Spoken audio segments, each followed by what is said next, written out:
শহীদ হাদী ভাইয়ের হত্যার বিচারের দাবিতে যে জাতিসংঘে একটি চিঠি পাঠানো হয়েছিল, সেই চিঠির ফিডব্যাক কি এসেছে সেটা বাংলাদেশের মানুষ জানতে চায়। সঙ্গে যে একটি প্রফেসর ইউনূস স্যার যে একটি প্রতিবেদন পাঠিয়েছিলেন সেটার আপডেট আমরা জানতে চাই।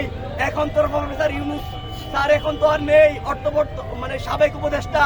তো এখন বর্তমান উপদেষ্টা, বর্তমান প্রধানমন্ত্রী এবং স্বরাষ্ট্রমন্ত্রীকে আমরা আহ্বান জানাই যে শহীদ হাদী ভাইয়ের হত্যার বিচারের দাবিতে যে জাতিসংঘে একটি চিঠি পাঠানো হয়েছিল, সেই চিঠির ফিডব্যাক কি এসেছে সেটা বাংলাদেশের মানুষ জানতে চায়। এবং আমরা বলতে চাই, আমরা কোনো সহিংসতা পছন্দ করি না, আমরা কোনো উগ্রবাদী পছন্দ করি না।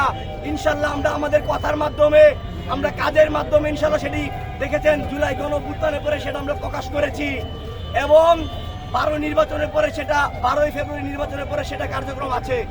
আমরা আরেকটা ইস্যু নিয়ে কথা বলবো। আমরা দেখতে পাচ্ছি বিভিন্ন জেলায় সেই খুনি হাসিনার দোসরেরা আবারও তাদের কার্যক্রম চালু করছে এবং আমাদের বিপ্লবীরা যখন তাদের কার্যালয় পরিচালনা করতে বাধা দিচ্ছে, তখন আমাদের সেই বিপ্লবীদেরকে বিভিন্ন রকম ট্যাগ দিচ্ছে। আমরা সেই জায়গায় বলতে চাই, যদি আপনাদের কার্যালয়ের একটা ইটের দাম থাকে, তাহলে সারা বাংলাদেশে প্রায় 2000-এর অধিক ভাই শহীদ হয়েছে, তাহলে কি তাদের জীবনের কোনো মূল্য নেই? তাদের রক্তের কি কোনো দাম নেই? আমাদের এটা স্পষ্ট মেসেজ। একই সাথে আমরা আরেকটা কথা বলবো, আপনারা তো সবাই বলেন যে জুলাই গণঅভ্যুত্থানে 2000 শহীদ হয়েছে। আপনারা কি খেয়াল করেছেন যারা এতিম ছিল, যারা ফুটপাতে ছিল, যাদের পিতামাতা নাই বা যারা পাগল ছিল, তারা যে শহীদ হয়েছে তাদের কি লিস্ট আপনাদের কাছে আছে?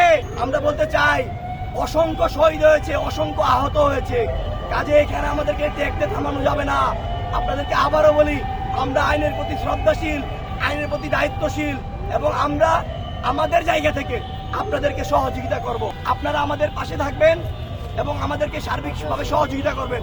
আমরা সবসময় ন্যায়ের পক্ষে কথা বলে যাব, ইনসাফের পক্ষে কথা বলে যাব এবং আমরা আমাদের জায়গা থেকে যতটুকু শততর সহিত নিষ্ঠার সহিত এই সংগঠনকে রান করা যায়, সেটা ইনশাল্লাহ আমরা আগামীতে অগ্রসর হব।